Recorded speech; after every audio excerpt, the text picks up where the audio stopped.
Namaste and welcome back to the series on asanas, pranayama, and meditation. Today we're going to discuss Patanjali Yoga Sutras or Patanjali's Yoga. Patanjali was a sage who probably lived roughly around or between 200 and 500 BC.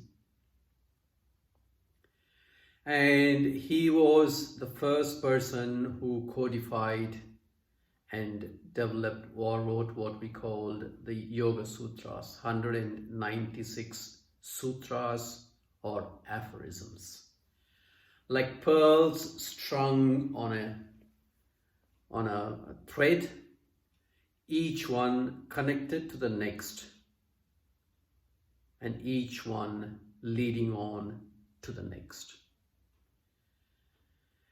And Patanjali's yoga is also referred to as Raj Yoga. Raj in Sanskrit being king or king of the yogas. It is also referred to as Ashtanga Yoga. Ashtanga being 8 limbs, because the Yoga Sutras refer to the 8 limbs of the yoga process. So in Patanjali's Yoga Sutras, or the yoga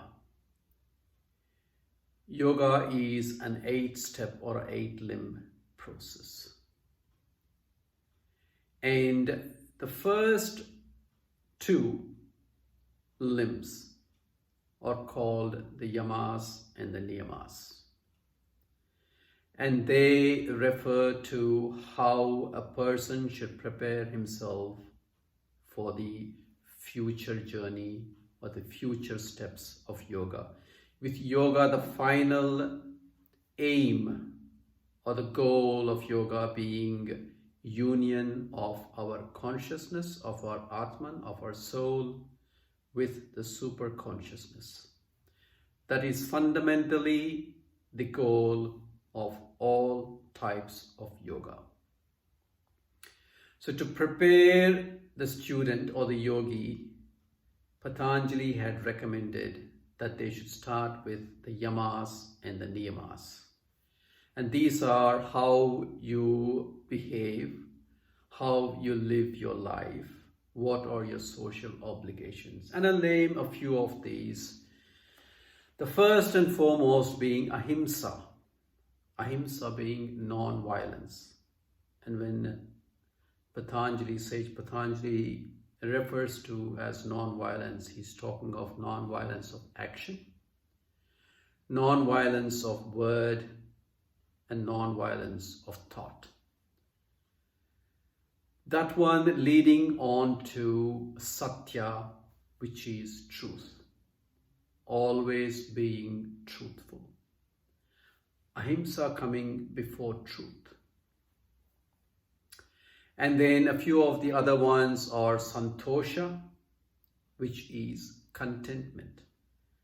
Contentment is a very big part that Sage Patanjali emphasizes. Because the second Yoga Sutra aphorism that Sage Patanjali talks about, Yoga Chitta Vritti Nirodha. Yoga is stopping or stilling the fluctuations in the mind. Basically, total silence of the mind that will allow you to go beyond the mind. And to enable to do that, santosha is a very big and important part of our lives. It should be. Contentment with what we have. And then from those 2 limbs, the next 3 limbs being asanas, which is your physical posture. So you're preparing your body, you're making your body healthy, you're making your body supple, and pranayama, which is enhancing the prana or the life force in us. These two allow the body to be prepared for meditation. So basically, when you sit for meditation, you want to be able to sit there without the body giving any trouble. And that pranayama and asanas and pranayama leading on to pratyahara. So pratyahara is probably the first of the really internalization steps, is withdrawing the mind from the senses. Pratyahara then leads to dharana, which is concentration.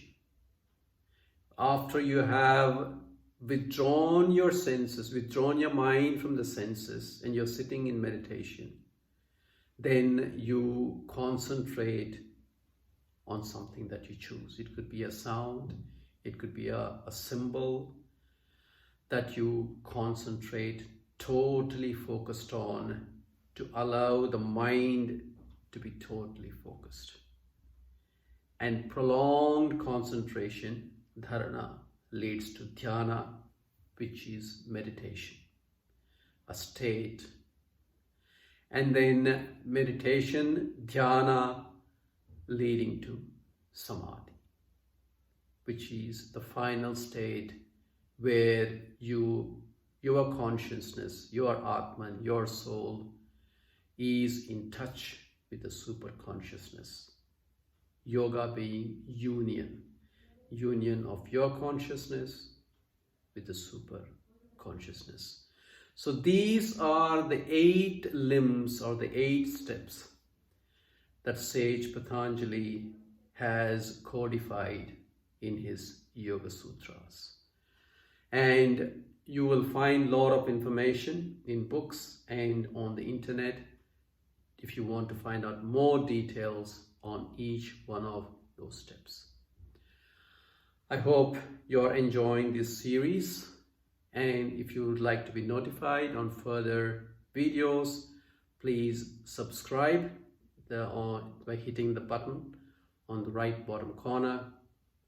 But till then, until I see you again, stay safe. Namaste.